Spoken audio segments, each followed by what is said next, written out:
ساری مصیبت کی جڑ یہ موبائل فون ہے، ساری مصیبت کی جڑ وہ تھا، ساری مصیبت کی جڑ تمہارا بھائی ہے، ساری مصیبت کی جڑ تم ہو۔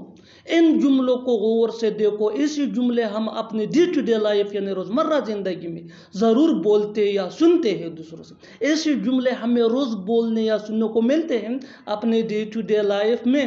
ان جملوں میں ہم کہہ رہے ہیں ساری مصیبت کی جڑ، یعنی ہر سینٹینس میں ساری مصیبت کی جڑ کامن مشترک ہے جو بار بار ریپیٹ ہو رہا ہے ہر سینٹینس۔ اس کے لیے آپ کو یوز کرنا ہوگا انگلش میں the root cause of all the troubles۔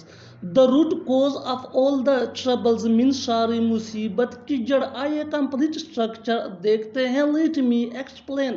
Subject plus helping ورب، ہیلپنگ ورب یہ سبجیکٹ یا ٹینس کے مطابق چینج بھی ہو سکتا ہے، plus the root cause of all the troubles یہ اسٹرکچر فارمولا ہے that mean ساری مصیبت کی جڑ۔ یہی وہ فارمولا ہے جس کی مدد سے آپ بھی سیکھ سکتے ہیں ایسے جملے انگریزی زبان میں آسانی سے that can be really helpful for you۔ آگے ڈیٹیل سے سمجھاتا ہوں مثالوں سے۔ Here are some example for better understanding, so watch this video till to end۔ اس ویڈیو کو آخر تک ضرور دیکھنا۔ ساری مصیبت کی جڑ یہ موبائل فون ہے۔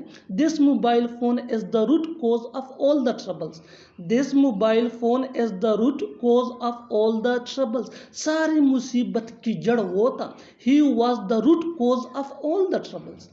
He was the root cause of all the troubles۔ ساری مصیبت کی جڑ تمہارا بھائی ہے۔ Your brother is the root cause of all the troubles۔